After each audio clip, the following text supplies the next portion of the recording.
What is going on, weebs? Chrono here. Welcome back to the channel. Yep, I think I like that intro. We're gonna go with that. I've recorded this video a few times, and each time I've adjusted it just a little bit, and I think we've got a good intro. I just have to get used to it, and it'll flow a little bit better. Anyway, today's video, we're gonna be going over weapons, choices, and why you should choose one over the other.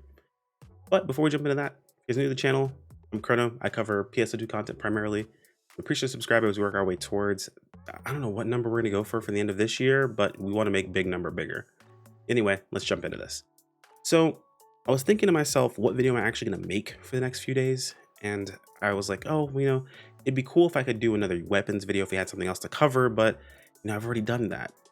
And then I realized, no, I didn't. So give a little bit of a backstory. I got sick. I recorded the video before I got sick, and then I got sick, and then I forgot I recorded the video. And I just never got around to editing it and getting it uploaded for you guys. So this is late, unfortunately, but there's more information available now, which I can actually share with you guys. First, a quick shout out to a buddy of mine by the name of Thrift.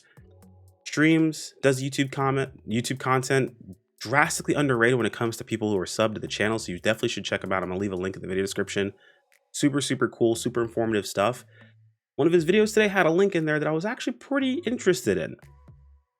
A damage calculator that actually showed damage calculations with fixes for all of the current weapons. So today what we're going to talk about is what weapons are actually worth your time and investing in and what weapons are not, more or less. It's going to depend on the individual, but we're talking about how you can save yourself some money and how you can spend it if you feel like it.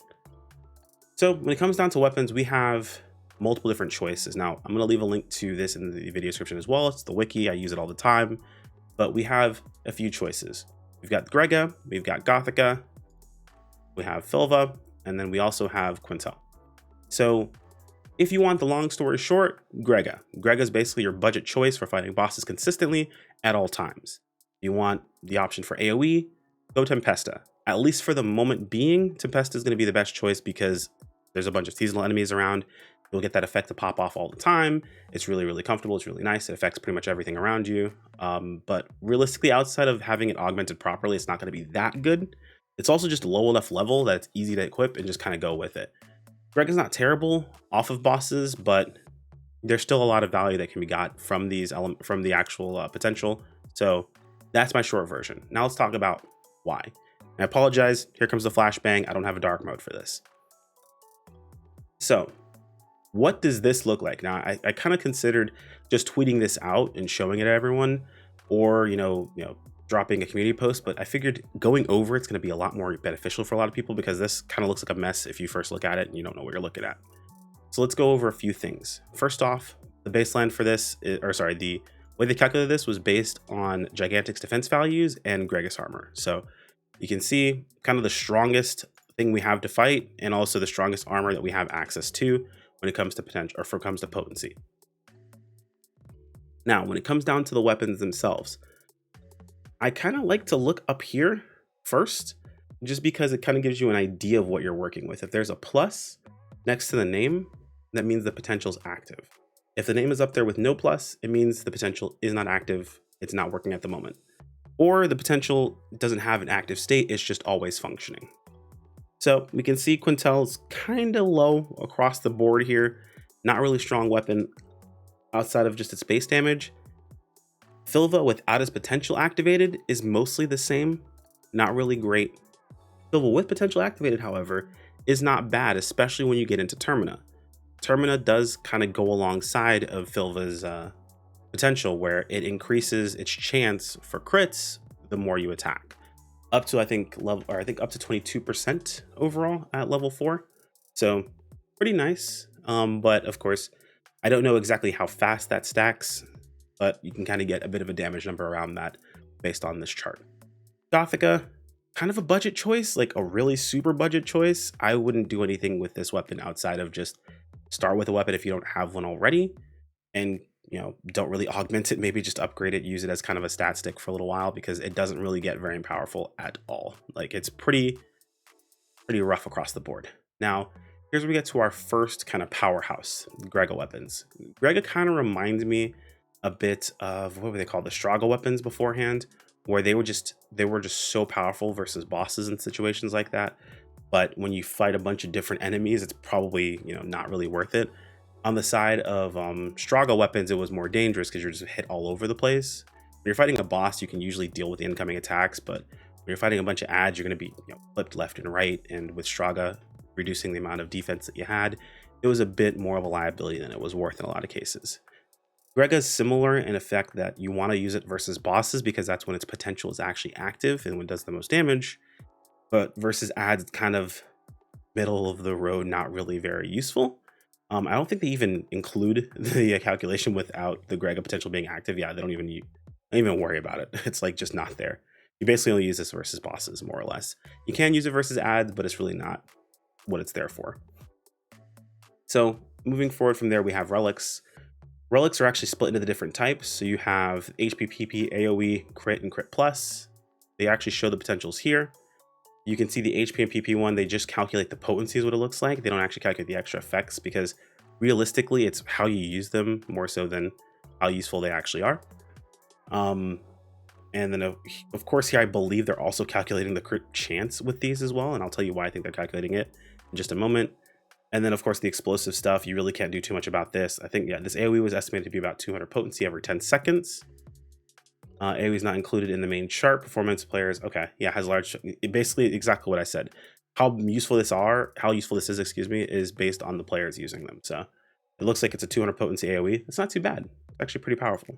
Either way, let's go ahead and look back at the weapons again. So the reason they can include these together is because, again, the extra effects just really are too difficult to calculate separately. And their potency is the same. So that's totally fine. And then, of course, you got the Crit Plus. Basically, what you're going to be looking at mostly here is going to be Crit Plus Relic, HP, PP Relic, and Grega Plus. Those are your strongest choices for single target versus bossing, and that's really what you should be optimizing for the most part. AoE is not a bad choice, of course. We have AoE options, but for the most part, you're usually going to mow through most of those enemies anyway. This is kind of what you're optimizing for. So let's take a look at some of the strongest options, the Grega Plus, and of course the HPPP Relic. So if you take a look at these two, at base preset, this is the strongest option that's available. This is across the board at base, so there's no fixes included, nothing like that. However, when you start to include fixes on the Grega Plus, at attack 3, it actually overtakes the base Relic, which when you're thinking about how expensive some of these weapons are, that's not that difficult to get a hold of. It's actually pretty easy to get a hold of in the grand scheme of things. It's something I probably would have gotten if I wanted to save up money and not purchase my Relic. Actually, it's probably what I would recommend as the baseline for anyone that doesn't want to buy a Relic. Look for a fix of 3 attack, or maybe a fix of 4 fatale. 4 or 5 fatale? I mean, 5 fatale would be really expensive, but a fix of 4 fatale may not be that bad. Somewhere in this range would be what I'm looking for. Now, of course, you pick up an attack level 1 fixa, you're basically trashing everything that is available. Like, there's nothing else that can keep up. Only thing else that's even close is the Relic Plus, Termina 1 and Termina 2. Like, that's about it. But when you're looking at budget choices, realistically speaking, Grega is going to be basically the baseline across the board. Really what you're going to want to be going for. It's what's going to be best set up for you. And I feel like whenever I release this video, Grega with fix of 4 or fix of 3 attacks are probably going to go up in price. So if you're watching this, I apologize and good luck to you. However, if you're someone who lucked out and happened to get this to drop, hey, you might make some pretty nice amounts of money off of this. Now, let's say, Bruno, I can't afford to get a Grega Plus at attack level 3. I can't afford a Relic. What should I do? Realistically, just grab a Grega. You can actually look and see the Filva with its potential activated at attack 1 is pretty powerful. However, we want to take a look at what Filva's potential actually is. Filva's potential is non-crit rates increase critical hit rate up 22%, meaning its potential is not always going to be active. That damage calculation is when its potential procs. And you don't know how often that procs itself. It can be very powerful, but you're looking at somewhere between these two. I would probably average these two out to get a rough number, and even then it's not going to be accurate. I think it's mostly like averaging this down to 20% or something like that. I don't remember the exact math of how it would work out, but realistically speaking, I would say your baseline is start with a Grega weapon as close to attack 3 as you can get. If you get higher, better, more damage. At the very least, Fatale is not a bad choice. When you're looking at fixed attack versus Fatale, it's about a 1 to 2 tier difference, where a fixed attack 3 is just a bit weaker, I would say just a bit stronger than a fixed Fatale 5. Now, the one exception to the rule, of course, is the Relic Crit Plus. Now, if you haven't seen this, the way this Relic potential actually works is that as long as you're over 80% HP, you have 25% extra crit, basically. I don't know if this is additive or multiplicative. Haven't been told otherwise. So this might be 25%, might be like 23%. Not 100% sure. We have to figure that out. Either way, you have more crit rate whenever you're above 80% HP. And of course, you have the 18% potential, 18% potency, excuse me. So if you're looking at Termina, Termina starts to scale up pretty quickly. So when you're looking, let's say a Termina 1 relic with crit plus versus a attack 1 relic with potency, you can see the damage is not that far off of each other. The scaling happens to happen really, really quickly, where Termina works well with something that gives increased crit chance consistently, the same way attack works well with something that just has increased attack damage. Pretty simple to understand, right?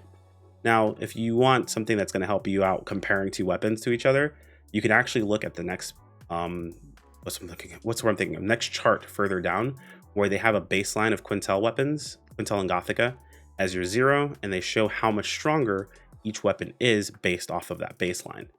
So you can see that the relic weapons are a good 6% over, tapping out around 11% if you happen to have an attack 5.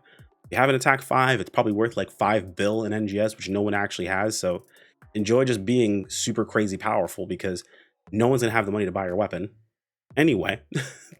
Regardless of that situation, it's very, very strong. You can kind of see the differences in the comparisons. Realistically speaking, Grega's kind of like the hero for someone who's looking to not spend a ton of money into their weapon. If you just don't play enough to feel like Relic is worth it to you, or fashion is your end game and you need to make sure you maintain your money, if you're looking for a loadout, I would say Grega and then Elemental Weapon. Elemental Weapon would be great as a choice for fighting a bunch of like AoE packs and things like that, while you're fighting random mobs out in the world. And then when you're fighting like a big boss, switching over to your Grega, super, super nice. That's what I would probably recommend overall at this point in time. And then of course, if you happen to have the money for it, or you're just someone who plays all the time and you really want a powerful weapon, relics are a no-brainer. However, technically speaking, a Grega +3 attack is stronger than a base relic, but only versus bosses in that one situation. So that is worth mentioning, and you can still end up making a more powerful relic if you put the extra time into it. Anyway, that's all I have here for you guys. There's a lot of other useful things in here. You can kind of thumb through here. Again, I'm going to leave the link to this in the video description. Whoever happened to make this, oh, I'm really dumb. There's literally a name right here. Wow. I'm gonna end the video now. Say I'm embarrassed, but you guys didn't expect anything less. Thanks for watching. Like the video if you enjoyed it. Subscribe if you want to keep up with more, and I'll see you guys in the next video. Also, if the person who made this messages me if there's something they want to shout out, by all means, feel free to let me know. I'll be more than happy to add it to the video. Thank you for the work that you've done. Anyway, guys, take care. Peace out.